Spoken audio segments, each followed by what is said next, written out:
Tourism গতকাল বিশ্ব tourism দিবস পালন হয়েছে, কিন্তু ট্যুরিজম দিবসে এইটা কি আলোচনা হয়েছে যে হাওরে ট্যুরিজমের কারণে, এমনকি সমুদ্রে নদীতে ট্যুরিজমের কারণে মাছের ক্ষতি হতে পারে?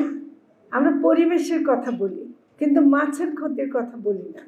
তো কাজেই যেমন টাঙ্গুয়ার হাওর একটা খুবই বড় ট্যুরিজম স্পট, এবং সেখানে কিন্তু আমি নিজে গিয়ে দেখে আসছি যে বড় বড় হাউস বোটগুলো যাচ্ছে এবং তারা মানে মজা করছে, কিন্তু আনন্দ করছে, কিন্তু মাছের যে ক্ষতি হচ্ছে সেটা তারা মানছে না। ট্যুরিজমের নীতিমালার মধ্যে এটা থাকা খুবই জরুরি যে যেখানে মাছের প্রজনন ক্ষেত্র, যেখানে মাছের বিচরণ ক্ষেত্র, সেখানে যেন নিয়ন্ত্রিত ট্যুরিজম করা হয়, অবাধ ট্যুরিজম করা যাবে না।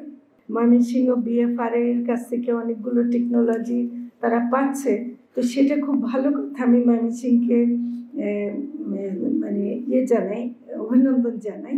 আমরা একই সাথে ময়মনসিংহ এলাকাও কিন্তু উন্মুক্ত জলাশয়ের জন্য কিন্তু খুব বিখ্যাত ছিল, তাই না?